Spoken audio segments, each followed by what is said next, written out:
बांग्लादेश की प्रधानमंत्री शेख हसीना ने एक बयान दिया और जल उठा पूरा बांग्लादेश। बांग्लादेश में आरक्षण के खिलाफ हिंसक प्रदर्शन हो रहा है। कहीं आगजनी हो रही है तो कहीं तोड़फोड़ हो रही है। आज इसी मुद्दे पर बात करेंगे हम अपने एक्सपर्ट अमित बंसल जी से और जानेंगे कि आखिर क्यों जल उठा है पूरा बांग्लादेश। अमित जी, आपका बहुत बहुत स्वागत है। सबसे पहला सवाल यही है कि सर, बांग्लादेश में प्रदर्शन क्यों हो रहा है? देखिए, बांग्लादेश में ये जो प्रदर्शन है इसकी एक हिस्ट्री है।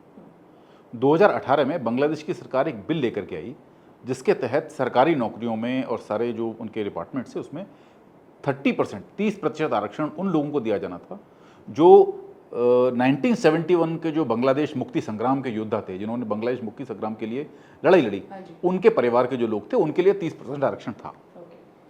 शुरू में इसके ऊपर थोड़ा सा विरोध हुआ, उसके बाद ये मैटर कोर्ट में चला गया।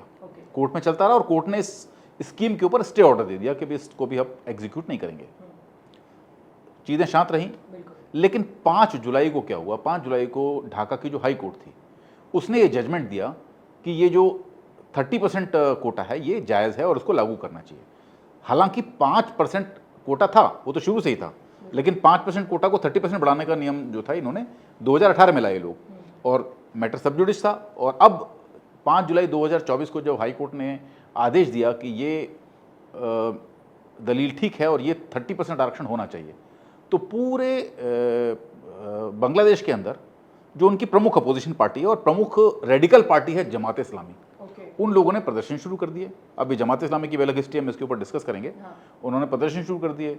ये जो प्रोटेस्ट थे वायलेंट हो गए, पुलिस को गोली चलानी पड़ी, और अभी तक ऑफिशियल फिगर्स कहती हैं 153 लोग मारे जा चुके हैं, लेकिन अनऑफिशियल फिगर्स कहती हैं 300, 350, 400 लोग से ज़्यादा लोग मारे जा चुके हैं। अनऑफिशियल फिगर कहती हैं करीब 4 से 5 हज़ार लोग घायल हुए हैं, अनऑफिशियल फिगर्स कहती हैं 8 से 10 हज़ार लोग घायल हुए हैं।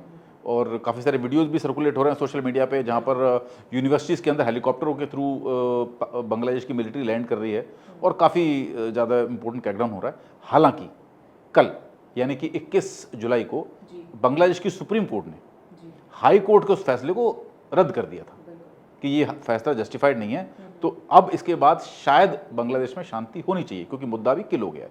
लेकिन सिचुएशन किस तरह से जाएगी, किस तरह बैठेगी, क्योंकि रेडिकल्स जो है बांग्लादेश में वो काफ़ी ज़्यादा हाइपर हो रखे हैं। तो कैसे ये सिचुएशन कहाँ जाएगी, कहाँ अनफोल्ड होगी, अभी कहा नहीं जा सकता। ये बात है कि जैसे हमने बताया प्रदर्शन चल रहा है इतना ज़्यादा, ये प्रदर्शनकारी आखिर है कौन और ये इतने हिंसक क्यों गए? देखिए, प्रदर्शन का जो बांग्लादेश में जो स्टूडेंट प्रोटेस्ट हैं उनका एक बहुत बड़ा इतिहास है। आप 1971 में जब बांग्लादेश की मुक्ति वाहिनी ने, बांग्ला मुक्ति वाहिनी ने ईस्ट पाकिस्तान या पाकिस्तान के हुक्मरानों के खिलाफ लड़ाई लड़ी थी, उसमें सबसे आगे स्टूडेंट्स ही थे। सबसे पहली चिंगारी ढाका यूनिवर्सिटी से ही निकली थी। उसके बाद बहुत सारे काम हुए हैं, जैसे कि आप 1993 में अपराइजिंग हुई, 1990 में जब उन्होंने जनरल मोहम्मद इरशाद थे उनको उखाड़ फेंका मिलिट्री शासन को, तो उसके खिलाफ भी जो अपराइजिंग हुई वो स्टूडेंट्स की अपराइजिंग थी। तो बांग्लादेश की एक हिस्ट्री रही है कि यहाँ जितने भी बड़े बड़े आंदोलन शुरू हुए हैं ये सब स्टूडेंट्स की तरफ से हुए हैं।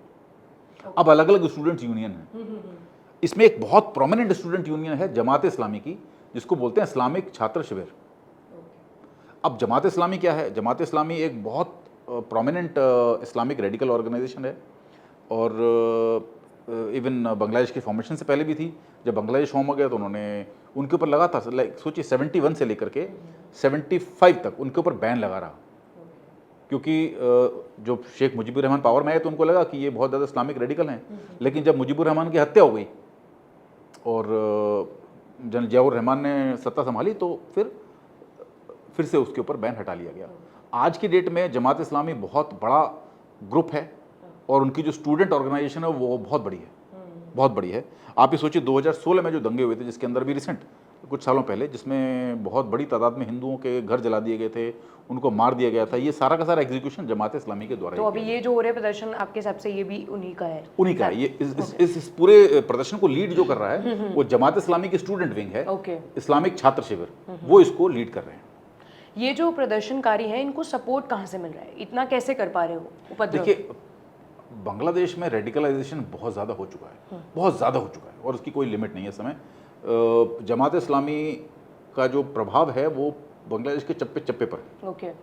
अब इसको सपोर्ट कौन कर रहा है? इसको सपोर्ट कर रहा है बांग्लादेश की बाकी अपोजिशन पार्टियाँ, जैसे कि बांग्लादेश नेशनल पार्टी है, उसकी प्रेसिडेंट है खालिदा जिया, वो इसको सपोर्ट कर रही हैं। बाकी जो छोटे मोटे स्प्रिंटर ग्रुप हैं वो इसको सपोर्ट कर रहे हैं। ओके। मजे की बात यह है कि इन प्रदर्शनों को भारत का एक राज्य है जो बांग्लादेश से लगा हुआ है, उसकी मुख्यमंत्री भी सपोर्ट कर रही है। तो ये अपने आप में एक बहुत बड़ी विडंबना है, लेकिन हाँ, जब इस तरह सपोर्ट मिल रहा है इन प्रदर्शनों को, तो कहीं ना कहीं ये प्रदर्शन आग पकड़ रहे हैं। और जिस तरह से फैले हैं, आप सोचिए 5 जुलाई को जजमेंट आया, हाँ जी, और 5 जुलाई से लेकर के 17-18 जुलाई के बीच में पूरा का पूरा बांग्लादेश सुलग उठा। तो इतनी तेजी के साथ जिस तरह से फैली है आग, ये बहुत बिना सपोर्ट के नहीं हो सकता और बिना एक्सटर्नल सपोर्ट के नहीं हो सकता। एक स्टेटमेंट है प्रधानमंत्री की, शेख हसीना की, कि स्वतंत्रता सेनानियों के बेटे पोते को आरक्षण नहीं मिलेगा तो क्या रजाकारों के पोतों को मिलेगा। तो ये जो स्टेटमेंट है, इसके बाद ऐसा माना जा रहा है कि जो प्रदर्शन है ये और हिंसक हो गया। तो मैं सबसे पहले जानना चाहूंगी कि ये रजाकार आखिर कौन है। देखिए, रजाकार आज की डेट में, अगर मैं आज की डेट में किसी आप बांग्लादेश के व्यक्ति से पूछेंगे हाँ जी, कि रजाकार क्या है, तो वहां रजाकार एक गाली मानी जाती है। ओके। अब रजाकार क्यों गाली मानी जाती है?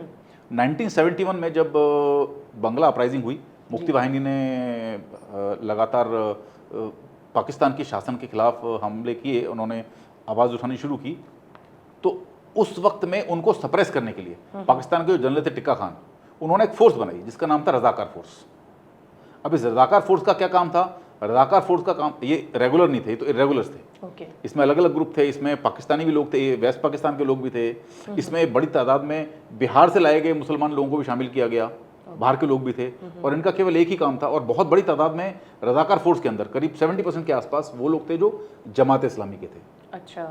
मैंने आपको कहा क्यों, यही कारण था कि जमात इस्लामी के ऊपर 71 से लेकर के 75 तक बैन लगाया गया था। जमात इस्लामी के लोग इसमें शामिल थे, जमात इस्लामी के बड़े लीडर्स इसमें शामिल थे। अब इस रजाकार फोर्स ने, ये रजाकार फोर्स जो थी, ये जो हम समझते हैं, जो अनऑफिशियल खबर आती है कि 71 में बांग्लादेश के अंदर लगभग 30 लाख से ज़्यादा लोगों का कत्लेआम हुआ। ये सारा का सारा कत्लेआम रजाकारों ने किया। जो मास रेप हुए, करीब 3-3.5 लाख से ज़्यादा महिलाओं के साथ रेप हुए, ये सब रजाकारों ने किए, क्योंकि रजाकारों को खुली छूट दे दी गई थी। और उनको कहा गया था कि you have to use killing and rape as tool of mass execution. तो उन्होंने ये सब किया। एक छोटा सा एग्जांपल आपको बताता हूँ, डाकरा का मैसेकर था, कुछ घंटों के अंदर 646 हिंदुओं को मार दिया गया, काट दिया गया, मारा भी नहीं, काट दिया गया 646 लोगों को कुछ घंटों के अंदर अंदर। किसने किया? रजाकार ने। कौन थे रजाकार? 70%, अगेन वही जमात इस्लामी, जो आज जो प्रोटेस्ट चल रहा है इसके पीछे। तो धीरे धीरे क्या हुआ, जब लगातार नेशनलिस्टिक गवर्नमेंट रही, तो रजाकारों को इस तरह से देखा जाने लगा कि रजाकार एक गाली माना जाने लगा। मैं समझता हूं कि शेख हसीना इसमें गलत नहीं थी जी। उन्होंने कहा कि अगर फ्रीडम फाइटर्स को नहीं मिलेगा तो क्या रजाकारों को मिलेगा? तो रजाकार तो फ्रीडम फाइटर के अपोजिट हुए। लेकिन फिर भी कहीं कहीं लोगों के सेंटिमेंट को इसलिए ठेस पहुंची क्योंकि रजाकार वहां एक गाली मानी जाती है। ओके। ये एक और सवाल है कि अब जो इतना सारा प्रदर्शन बढ़ गया है, हर जगह पूरा बांग्लादेश सुलग रहा है, तो सरकार एक बैकफुट पे नजर आ रही है। सरकार बैकफुट पर है सडनली।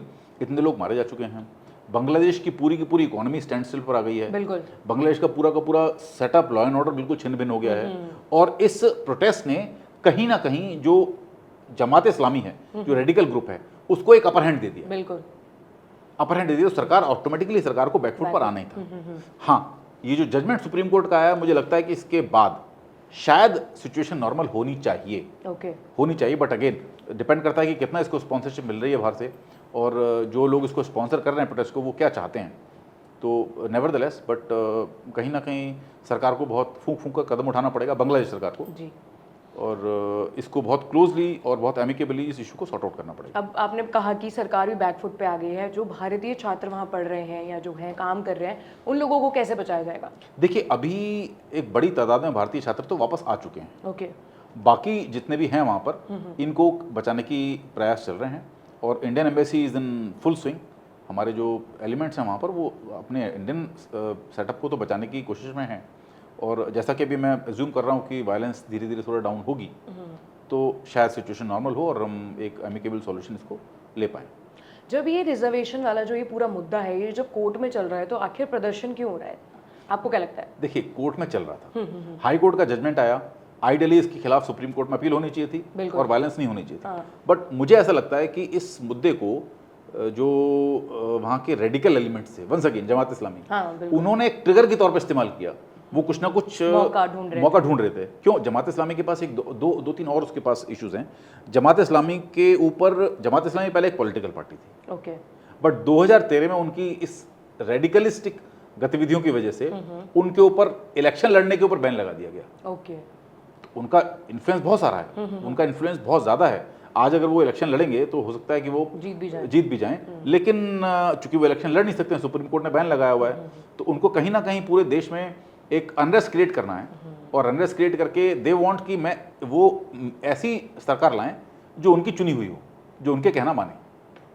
अब ये जो इतने ज़्यादा प्रदर्शन हुए हैं, आप कह रहे हैं इकोनॉमी जो है वो स्टैंड स्टिल हो गई है, क्या और असर पड़ सकता है बांग्लादेश में? ये सब असर काफ़ी खराब पड़ा और मुझे लगता है कि इस इफेक्ट को रिकवर होने में बांग्लादेश को शायद अगले 3 से 4 महीने लग जाएंगे। ओके, अगर सिचुएशन नॉर्मल होती है तब भी, क्योंकि बांग्लादेश आप देखिए 1971 में पाकिस्तान से अलग हुआ, लेकिन आज की डेट में एक छोटे से मुल्क की जीडीपी पाकिस्तान से ज़्यादा है, पर कैपिटा जीडीपी पाकिस्तान से ज़्यादा है। बिल्कुल। तो इतना उसने अपना डेवलप किया है, तो इस इंडस्ट्री और इस इकोनॉमिक ग्रोथ को अचीव करने के लिए उसको आगे तो मेहनत करनी पड़ेगी। बिल्कुल। आगे ये भी माना जा रहा है कि ये जो हिंसक जो प्रदर्शन है ये क्या मोड़ ले सकता है आपके हिसाब से, और आपको क्या लग रहा है कि इसमें कोई चीन की भूमिका हो सकती है? देखिए, हिंसक प्रदर्शन अभी मुझे लगता है कि थोड़ा डाउन होगा, ओके, लेकिन चीन की भूमिका को हम नकार नहीं सकते हैं। क्यों? क्योंकि इसको सपोर्ट कौन कर रहा है?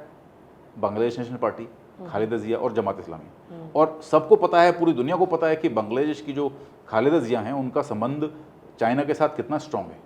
इसको इसी बात से आप पता लगा सकते हैं कि SAARC, South Asian Association of Regional Cooperation जो है, जिसमें 7 मुल्क थे, इसके अंदर चाइना को लेकर के आना एज एन ऑब्जर्वर, इसका क्रेडिट खालिदा जिया को जाता है। वही इसको लेकर के आई पहले, कोई और लेकर के नहीं आया। इंडिया का प्रोटेस्ट था, भूटान का प्रोटेस्ट था, बट उसके बावजूद पाकिस्तान ने सपोर्ट किया और बांग्लादेश ने इनिशिएट किया और वो उसको लेकर के आई। चाइना के साथ बहुत ज़्यादा सपोर्ट उनका रहा है। उनके कार्यकाल में जब वो प्रधानमंत्री थी, चाइना लिटरली बांग्लादेश की इकोनॉमी को कंट्रोल कर रहा था। आज भी चाइना बांग्लादेश का सबसे बड़ा ट्रेडिंग पार्टनर है और इंडिया का जो शेयर है, जबकि बांग्लादेश इंडिया से घिरा हुआ है, इंडिया का ट्रेड ज़्यादा होना चाहिए, उसके बावजूद चाइना का जो ट्रेड है वो इंडिया से डबल है। डबल है। 32% जो फॉरेन ट्रेड है बांग्लादेश का अकेले, वो केवल चाइना देखता है। बहुत बड़ी बात है। और जब ये सारे लोग कंबाइंड एक साथ हैं और वो खालिदा जिया, और देखिए एक तरफ खालिदा जिया हैं, बांग्लादेश नेशनल पार्टी है, जमात इस्लामी है, जिनको चाइना का सपोर्ट ऑब्वियस है, सबको पता है कि चाइना का सपोर्ट है। दूसरी तरफ शेख हसीना हैं, जो चाइना को पसंद नहीं करती हैं, और रिसेंट उन्होंने एक स्टेटमेंट दिया था जिसमें उन्होंने कहा था कि जो तीस्ता का जो प्रोजेक्ट है, तीस्ता रिवर का प्रोजेक्ट, उसको शी वांट्स कि ये इंडिया एग्जीक्यूट करे, ना कि चाइना। ओके, और अपनी चाइना जो उनकी यात्रा थी उसको भी वो कट शॉर्ट करके वापस आई थी। तो इन सब से कहीं ना कहीं लग रहा है कि वो चाइना के एंटी जा रही हैं। और एक तरफ एक ग्रुप है जो चाइना के सपोर्ट में है, और चाइना के सपोर्ट में जो ग्रुप है वो प्रदर्शन कर रहा है। बिल्कुल। तो कहीं ना कहीं इस बातों से इस बात को आप लिंक कर सकते हैं कि इसको, और जिस तरह से फैली आग, इस तरह से 15 दिन के अंदर, 15 दिन भी कहाँ, 10 दिन 12 दिन के अंदर 12 दिन के अंदर आग एकदम पीक पर पहुंच गई थी।